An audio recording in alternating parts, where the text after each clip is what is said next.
By 2050, the world population will have grown to 9.6 billion people. So how does the US community plan on feeding a world population of that size using our current infrastructure system?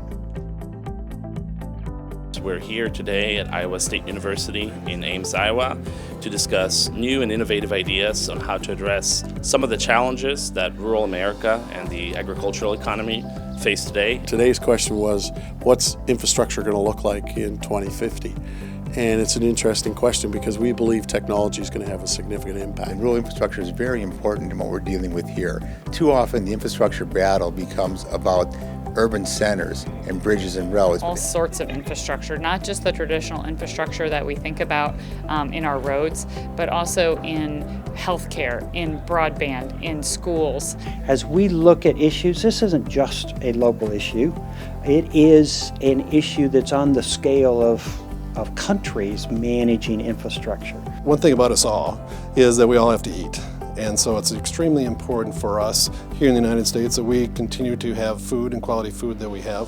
So in order for us to do that, we need the infrastructure to be able to do that. You know, we certainly can take for granted how our electricity got to our farms, or how our phones got to our farms, or the roads that are out there, because they've been there maybe ever since we were paying attention to them. But somebody made those happen.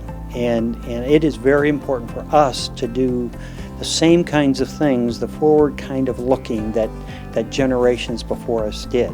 Is that this is a big task for all of us, and it's very important, and I think it's something that we want to leave to the next generation. You know, AEM is really committed to get out there and put ourselves behind it, to find a vision for the future that not only for our industry, but for the entire U.S. economy. It's so important to be able to have this conversation happen. Well, it's something that we have all said is an elephant in the room that we all need to talk about someday. That most of those conversations have happened in silos, not connected to each other in one region and not another region. And I think this has the opportunity to create a momentum where you can make some real political change as well as some technology improvement. There shouldn't be a party in this, is that we all want good roads, clean water, and power and broadband to our homes and businesses. Really sharing where we think the technology can go.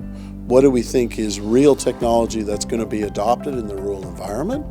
And then what's the impact of that technology going to have on infrastructure? I'm so appreciative of AEM being able to bring this conversation together.